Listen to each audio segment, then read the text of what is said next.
Welcome to episode 8 of Cyclops is Waiting for Me, an X-Men the Animated Series weekly recap podcast. I'm Rod. You can find me on Instagram at RodKimRocks. And I'm JC. You can find me as the host of Cyclops is Waiting for Me, an X-Men the Animated Series weekly recap podcast. Cyclops is Waiting for Me is our weekly podcast series where we're going back and watching every single episode of the original 1992 X-Men animated series in their original intended script order, building up to the release of X-Men 97 coming out to Disney Plus in 2023. And Rod, you better not remove that awkward pause after my intro. Make a mental note. Yep. Some quick reminders. We're a recap show about a series that came out 30 years ago. I still have a hard time saying that out loud. Now it's only 29 years ago if we're going off of the release dates of these episodes. Okay. There will be spoilers. If you don't want it spoiled for you, pause podcast, watch the episode. It's only 21 minutes, and come back. We'll do our best to avoid mentioning anything from future episodes we haven't covered yet. We are currently not sponsored or affiliated in any way with Disney or Disney Plus, but we're still trying. Taking our shot. Don't forget to follow us on social media at Cyclops IWFM Pod on Twitter, Instagram, and Facebook. We also post all of these episodes to YouTube in full with amazing not motion graphics supporting them. Follow us on your favorite podcast services. We finally are on the majority of them except for Stitcher. Maybe by the time this airs, this will be on Stitcher. Finally, we record these episodes in batches right now, so if we're reacting to any news about the upcoming series, it might be a few weeks behind. Since our last recording session, which was only 2 weeks ago, we didn't get any news, so we're gonna be really behind. Now onto the show. Today we're going to talk about episode 7, Slave Island. It aired on February 13th, 1993, and currently sits at a 7.7 star rating on IMDb. Okay, so this one starts off in a very familiar place for Jubilee. She wakes up in a prison cell, not knowing where she is. Only this time she has a collar on. Yep. That's blinking. You can tell it's some sort of like technological thing or whatever. It's like perfect timing because she wakes up as the other prisoners are... Well, there's an alarm that wakes them up. Yeah. That all get... Oh, okay. Yep, That makes sense. There's a reason why. Yeah. And we see a bunch of people coming out of prison cells. Now, did you recognize any of that crew? I'm curious because we even went through this in the recap of the first episode where you didn't recognize Cannonball as an example. Yeah. Who's a member of X-Force in the original New Mutants and stuff. So from that first group, did you recognize any of that crew? I immediately recognized Pyro, Avalanche, and Mystique. And I didn't know who the feline character was. So that was Feral. Okay. Yep. And then, so we were talking about this before recording. I could have sworn at this scene, the person in the green and white outfit was a woman. Right. And that one confused me because, especially later on in the episode, we see the power set of this person, which is essentially seismic abilities messing with the earth and stuff like that. And that character is Richter, but the character design changes slightly because Richter is a man, but comes out of the cell block that is all female mutants. And the way the character is drawn was slightly androgynous, feminine. It was just really strange because Richter is not a character recognizable enough that everybody's going to know who they are. So it was really weird that they were like in the female group, but then later it's obviously Richter. But also early on in this scene where we start to see the reveal of a lot of these mutants, there is the First People's mutant, but it is not Thunderbird. It's actually Warpath. Oh, I thought it was Thunderbird. Interestingly enough, in the comics, you have John Proudstar, who's Thunderbird, and then James Proudstar, who's Warpath. They are brothers. Because of the association to all the others that are there, Richter, Feral, Domino, I believe we also see later on in the episode, it's concluded that this is actually Warpath and not Thunderbird. Yeah. Then they cut to outside where they're like in a mine pit area. We don't know what it is just yet. Yeah, we'll start figuring it out. As they reveal that it's going to be them building a dam. And you see the Blob and who I believe is Sunfire next to him. I am not familiar with the black and white suited dude. Well, so there's the black and white suited dude and then the black and white suited girl. So that is North Star and his sister Aurora, who are members of Alpha Flight, which is the Canadian superhero team that in the comics Wolverine actually has association to from his time prior to being an X-Men. Oh, so that was probably also a strategic move for the Lee Waltz to not include Wolverine on this mission. We send over a bunch of people who haven't met these characters yet. Yeah, and interestingly enough, we also see Mystique in this group, and without going too far into it, Mystique has relationship with Rogue that we're going to get into in future episodes. So it was definitely a choice to make sure that Rogue would not cross paths with Mystique on this mission. Oh, I didn't think about that. Yeah, they played it really carefully about where they would cross paths and stuff. Yep. I guess also any of the drawing continuity areas, they probably just chalk up to, oh, Mystique is just fooling around.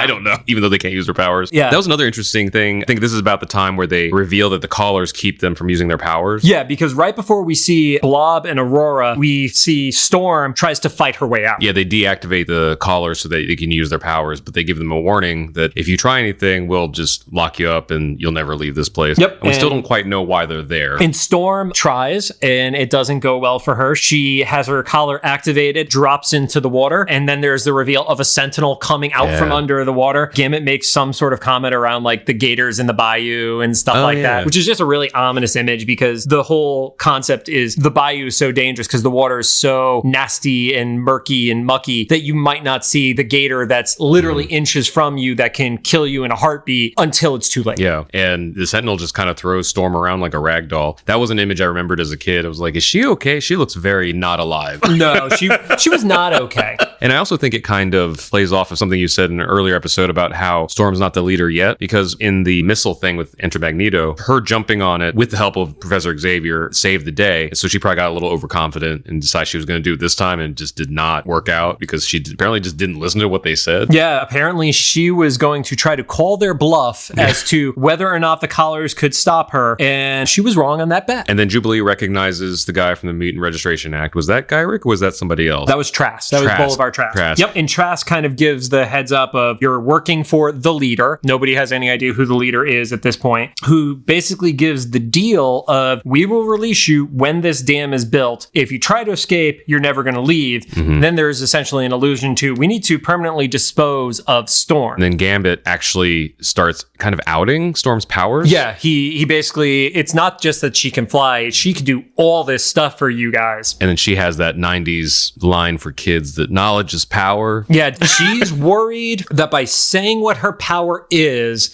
more dangerous than her having a bullet put in her head. Yeah, or literally just exhibiting that she shoot lightning. Right.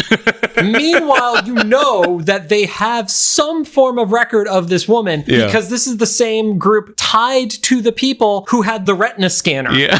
And so Gambit kind of shows throughout this episode that he's got something else going on. Maybe it's kind of from his, I'm not remembering this correctly, but his background has some sort of criminal. Yeah. So without revealing anything tied to the show specifically, within the comic, Gambit is a part of the Thieves Guild. So Gambit is not a totally innocent character. He's not a Jubilee. He's done some shady shit in his past, and there is a level of needing to survive that this is where he's exhibiting. And here, at least, he's using it to save somebody else's life and not just like himself. It's not a purely selfish act to keep his friend alive. Would you say he had a card up his sleeve?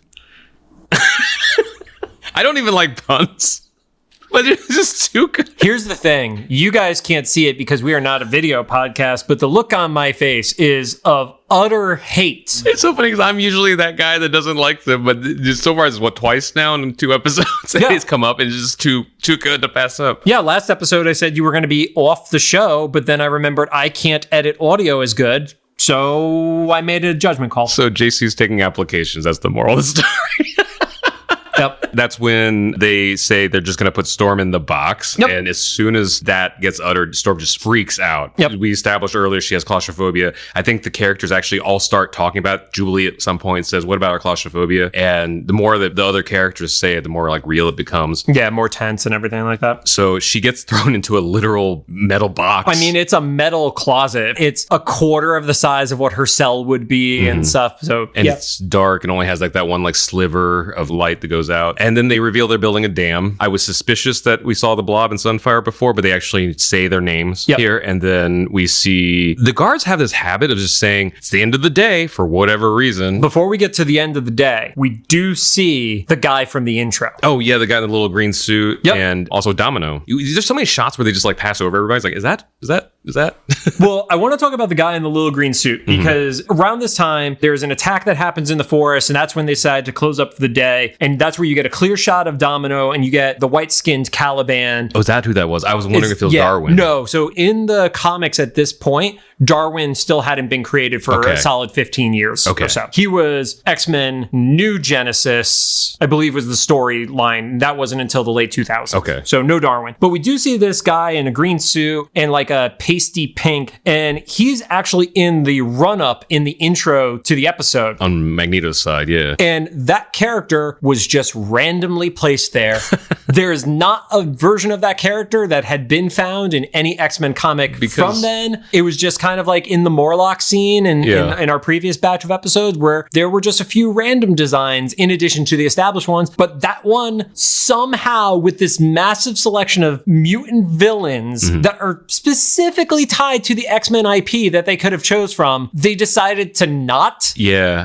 It's just like, we want to fill out this roster, and apparently the comic universe doesn't have enough. Yeah, and I do also want to talk about that intro a little bit more too, in addition to the obvious like famous Ron Wasserman music and such. Shout out to Ron for the intro for our own show that he recorded with you, Rod. But there's that moment where you have the two teams running at each other. You have Xavier's team on one side, Magneto's team on the other, and they're in like that staggered group. There's actually a famous X-Men cover, the two groups of X-Men. You had the original group against the newer group of X-Men who came out of that Giant Size X-Men #1 issue. Cyclops with his original crew. They're all in their X-Factor uniforms, but there was this storyline where it looked like Professor X was making his two teams fight each other. I've not read the original episode, but that cover is still ingrained in my mind of X-Men versus X-Men. And that's what's kind of inspired that. That's what I get the visual of after having seen that cover, and we'll throw it in the show notes and stuff for reference for you guys so you can look it up yourselves if you want to. I'll throw it on Instagram. I need more shit to put on Instagram, right? I love how, so we take turns posting memes on the Instagram stories, and I love how we both picked the same meme on 2 different days. It was the Uno one with Gambit. Yep.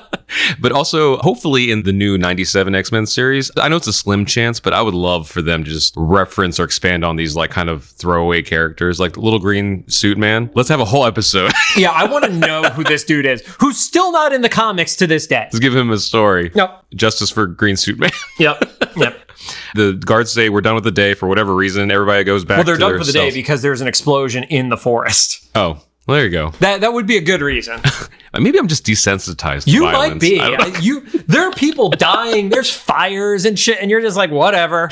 Well, and so we go back to the X-Mansion, and Cyclops is trying to reach the crew that went to Genosha, and they can't get a hold of him. Like John said, if you're in your 20s and you don't know why this scene's happening, they're calling them on like a landline. And so when they can't get a hold of him, it's not as urgent of a deal. I think now it would be like, why aren't they responding? But they're like, oh, they must be having fun. I think that's the conversation everybody else has. Like, oh, they must be relaxing or whatever. It's just a funny like 90s detail that it's like, it's not the most urgent thing that they can't get a hold of them. And then we see the return of Wolverine, has come back from his very quick trip from the Arctic. And Cyclops is still a little bit of an asshole, but everybody seems to get over it pretty quickly. I mean, I think if you've known Wolverine for as long as this crew has, it just kind of seems on brand for him. So they're just like, oh, he's just letting off steam. Yeah. There's no questions about where he's been, what he's doing. And then we cut quickly back to Genosha. Yep. The power is glitching. We don't know why yet, but we'll find out in a second. Jubilee, earlier when they were leaving the work site, picked up, which in animation you couldn't really tell what it was, but now we know it's like a piece of wire or something. Yeah, it looked like just a thin metal wire. And she picks a lock, which I'm not going to question how the mechanics work. Because it looked like picked an electronic lock with a piece of wire. Yeah, and she, I think a few lines later, references something like, I learned this back in something. I want to know where her friend was who taught her how to pick locks in like upstate New York or something. No, it was a friend at the orphanage who taught her how to do it. But this was like a touchpad with like the technology. There was a lot of things going on, but she was able to do this because the power was glitching. She tries to get Gambit out. Gambit is kind of ambivalent. Like he doesn't care. Yeah, she basically says, well, what we need to do is at some point tomorrow, we need to try to do an attack and all be coordinated. And Gambit's just kind of like, nah, you're on your own. I'm not doing this. Yeah. And so you're just kind of confused, and it's kind of laying down the vibe and the groundwork for the rest of the episode. And we go back and forth a lot here. So then we end up back in the war room, and some point they decide, hey, it's not okay that we can't get a hold of them. So they decide to go to Genosha. Like the next morning, it's just like last night. Okay. Yeah. Storm's getting wasted. Yeah. Gambit's probably off banging somebody. Jubilee's getting her tan, whatever the combination is. But the next morning, then it's like, no, maybe we should go to check Genosha. on them. Yeah. And then Professor X specifically stays behind. Yep. And after the team leaves, we see that he's calling Muir Island and he asks for Moira, which at that time, I hadn't been really into the comic books, but even I knew who Moira McTaggart was and stuff. And it was such a cool, like, it's happening. It's happening, you know? Then we cut back to Genosha. Gambit is missing in the morning. We don't know why yet. Sunfire tells Jubilee that they snagged him during the night. Yeah. But also that they're in because, I forgot to mention this earlier, is when she tried to get Gambit the night before, everybody else was like, you're going to get us in trouble. The whole vibe is turned this morning. Sunfire's like, we're in. Let us know what you want us to do. Because they apparently taking Gambit kind of like, I don't know, maybe just shook them enough. It triggered them that like, maybe we're not safe because he didn't do anything wrong and he disappeared. So it wasn't necessarily playing by the rules of do your work, keep your mouth shut, and then you'll get let out kind of scenario. Mental note to anybody, if you get captured by anybody and they give you some sort of promise, they captured you already, so just don't trust the promises. Yep. So they go through this whole kind of like sloppy teamwork plan that doesn't quite, well, it works out in the sense that it ends up with Jubilee with a tablet that controls the collars, or so she thinks. Yes. And she goes to turn the collars off and nothing happens. Yeah, nothing happens. And so we just have a bunch of these depowered mutants and they get captured. And we get like an implication that Gambit betrayed them because one of the soldiers said one of their own turned on them. Everybody is making the assumption it's Gambit because he's the one that's not there. And that's when they take Jubilee, they throw her into the box. And then we have the moment of the Storm makes a weird comment to the episode, even worse than knowledge is power, where she's losing her shit in the box because of her claustrophobia. And she says, I will make a snowstorm when the sun rises. Gambit will save us. And I wrote that down because I was like, Rod really likes weird shit that Storm says. So that's the highlight right there. It's kind of sad too, because it is such a small line, kind of shows how much she's lost in the, day or two that she's been in that box. It's only been roughly a day because they arrived the day prior. She screwed up her thing first thing in the morning, and they haven't given us the impression that this is going multiple days yet. So this is literally like day 2 and she's already lost her shit in the box. And also, she's in her all heavy outfit. Don't get me wrong. I get that they don't want to show her like breaking down into her underwear and stuff like that, but she's got to be dying in there from heat stroke of that damn thing. And her whole like metallic silver. Even if that's just like white cloth, that's gotta still be crazy hot. But it's a little extra heartbreaking because she has faith in Gambit, even though at this time we think that he has turned on everyone and betrayed them. We actually then jump to the scene where we get the reveal of Master Mold. We see Cameron Hodge and there's the leader and everybody like that, and they say, oh well, this was the one who betrayed them, and you get the reveal that it's Gambit. And they were like, why would he do that? And Gambit basically says, I'm just kind of out for myself. And they're like, well, what else are you going to do for us? And Gambit gives the offer. I don't care what you do to him. Just I'll take you to the X-Men. Just let me out. Yeah, he just wants his freedom. And the thing that they reveal about Master Mold is a more efficient way of creating the Sentinels instead of doing like the government way they did or whatever, where they were making one at a time. Right. And they wanted the 100 was going to be their maximum. So the interesting part about the Master Mold is he has the ability to just keep making these things. And they say the only resource he needs is power. I would argue they need metal as well. Right, yeah. And this scene with Master Mold, they reveal that that's what created the power outage the night before, was that he was overdrawing power from the island or whatever. Like you said, apparently the only thing he needs is power, because part of his ability is to create metal and whatever other things are inside of a robot. I think they maybe oversimplified it. And they reveal, or they introduce the leader. Yep. I was waiting for them to give him an actual name, but I guess his title is the leader. His name is the leader. He was a former colonel on the island. And from like the 1800s, because didn't he have like a powdered wig or something? Yeah, he had a wig. I don't know why. Yeah. Weirdly enough, he's one of the characters that I didn't decide to like look up his normal Marvel 616 profile or anything like that and look up any other details about this guy, because they haven't given him a name. Everybody else has a name. Yeah. I read enough X-Men that it's like Cameron Hodge, Gyrick, all these people. The names ring a bell to me. Boulevard Trask. They all have something. The leader is just, I'm like, I don't care. He looks like a character that fell out of Assassin's Creed. I could see that.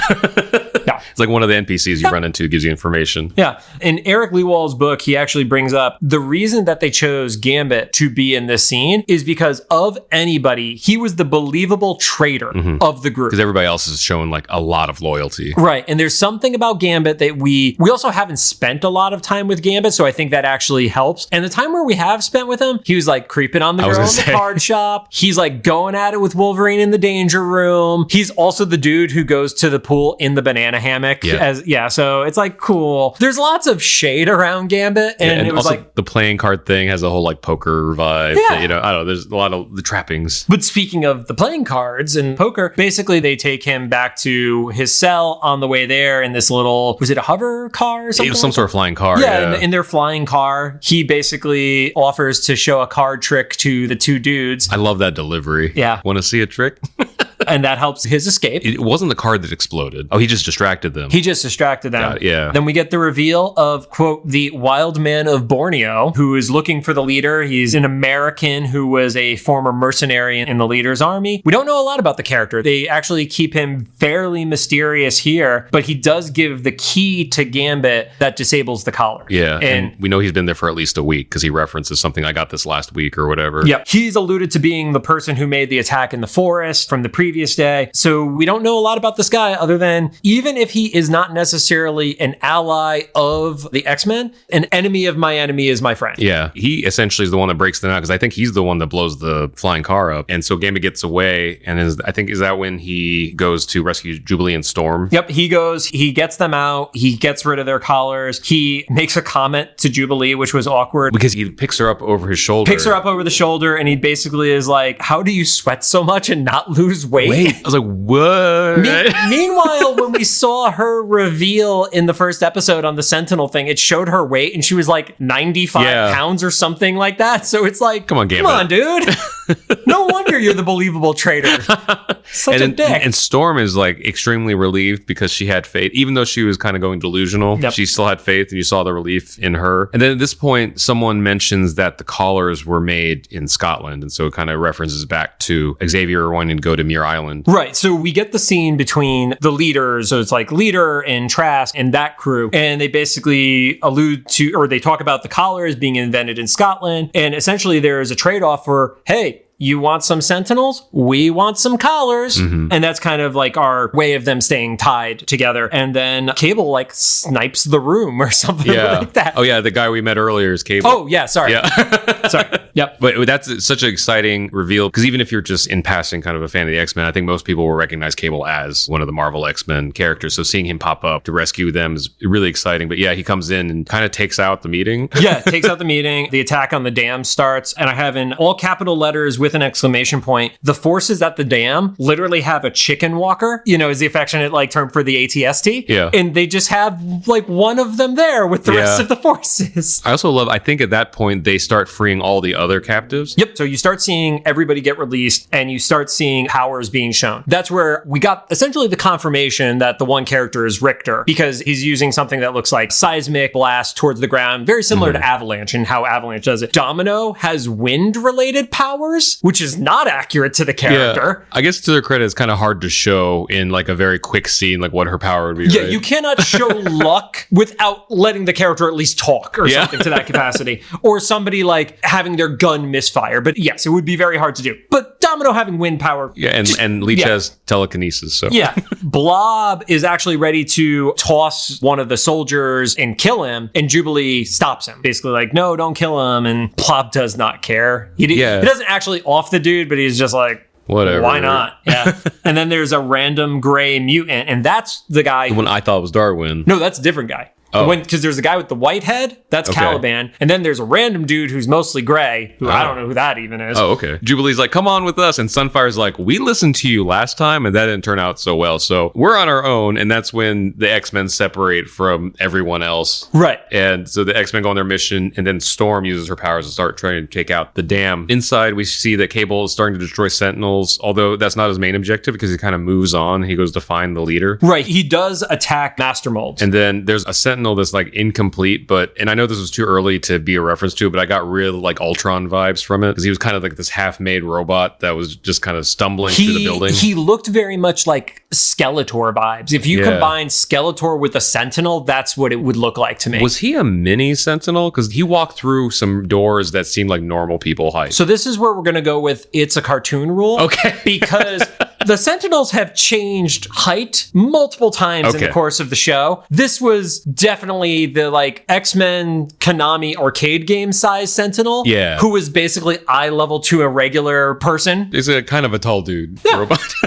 Gyrick abandons Trask during the attack. That stood out. And then Storm loses her shit and takes out the dam by herself. Yeah. And then once again, it overexerts her. And this time Rogue catches her. Just in time. A little bit more believable than Wolverine's adamantium arms not slicing through her body.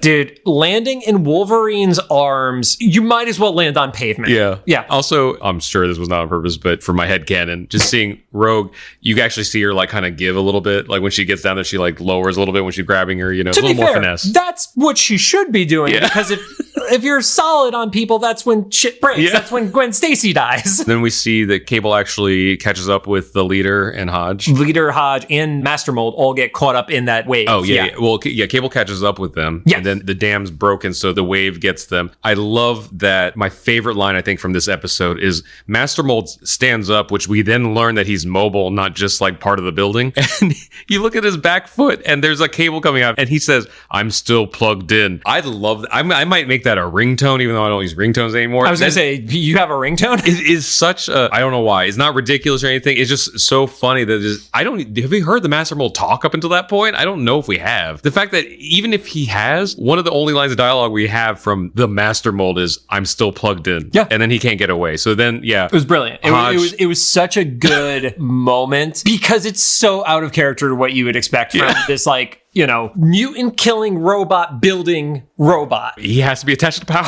Like, I don't know what the implication was there. But yeah, that's how him, the leader, Hodge, and Cable all get swept up in the wave from the dam breaking. In good timing, the Blackbird shows up. Rogue must have jumped out, caught Storm, is like, "Oh, I'm just going to go ahead of you guys right now. I'm going ahead of your supersonic jet." They head back to New York, and there was a conversation that happened in the Blackbird. There was the conversation that happened in the Blackbird. Jubilee said, you know, "I knew you would never betray us," to Gambit, and Gambit is like, "How do you know I'm not fooling you again?" And it's like, "Oh, you're such a dick. Yeah. You are such a dick." Which, you know, fair. Yeah. We all just met it like a week ago, so.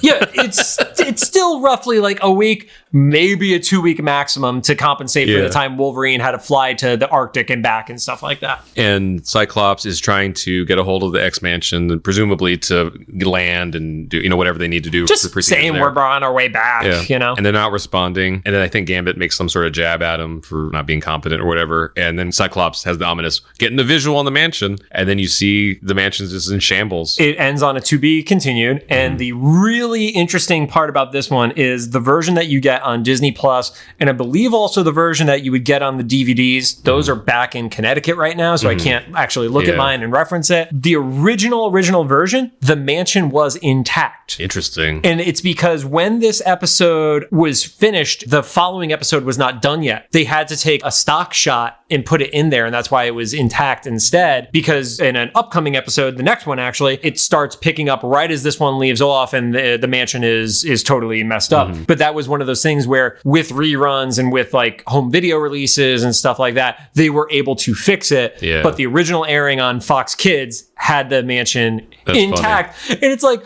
they're reacting to the mansion, but the mansion's intact. Yeah, they're like, "Oh no!" It's like, what? Yep. Somebody didn't sweep the steps off. I don't know if it started here, but for me as a kid, this was the start of a long-running tradition that the X-Mansion gets destroyed every other week. Yeah, and that wasn't just your like headcanon as a kid. Like that happened so much in the books. Like that. Yeah. That running joke definitely carried over. And even in the movies, right? I feel like every other movie. I don't know what you're talking about. Okay, most of those don't exist. Yeah, the movies don't exist. No, you know what's going to happen though. At some point, we're going to run out of episodes of the cartoon, even when the new series comes out, and we're going to have to go to other X-Men related content. Oh, no. And the movies probably are going to be our last. I don't know. We'll have to figure that out, but that's a future John and Rod problem to deal with. So it was a really great cliffhanger ending, and a reminder to anybody who, you know, was not born in this century. We had to wait like a whole week to see the next one, and I think I remember that buildup of Gambit being the traitor before this episode aired because of all the commercials and stuff that'll play for the next week's episode and things. So that's why I think I remember all this being so much bigger of a deal than the 20 minutes we saw, is because there was all this. The promo for it. The promo, but also the mystery, and specifically here, what happened to the mansion. They show us that, and then for the next week, we're at school at recess saying, like, what the heck happened to the mansion? Like, is Professor X there? What's going on? So a few really cool notes about this episode. One was Marvel actually had pushed Cable to be used in the series, especially in season 1. They had just introduced Cable within the New Mutants book and stuff. So they were very high on Cable as a character. So Marvel actually pushed this one. The creative team basically kind of had an open slate because there was a lot about Cable that was still very unknown. Oh, so a lot of the stuff was established in the show? Not that it was established in the show, but there was not a lot of reference material for Cable prior compared to everybody else who had, at least a decade plus for most of the team. That is wild, because I didn't know that this was kind of the beginning literally for Cable, because I just assumed that all this stuff had existed in the Marvel universe, for years or whatever before the show happened. So now I feel extra old that I was literally there at the genesis of Cable. So Cable had made his debut in 1986, but there wasn't a lot about his backstory at that point. Yeah. This goes for a lot of the X-Men characters, obviously, but specifically for Cable, that image of him in the cartoon, the animated series, is your image of him. Yeah, that's who I think of when I think of Cable. Like when they announced he was going to be in the Deadpool movie and stuff, that was like the standard that I was like, how are they going to get a guy that big? And then I just never thought like, well, we can get somebody else. Right. Well, this episode, in addition to the introduction of Cable as a character to the animated series, was literally meant to have tons of cameos. So that's where we talk about at the beginning, a lot of those members of X-Force and everybody like that. This was a great spot to put them in because at the time, they had season 1 planned out. They did not have season 2 planned out. They only knew they were approved for the 13 original episode run. Yeah. So if there was a way to start planting the seeds for other characters, this was a good spot to do it. Yeah, and not address green suit guy for whatever reason.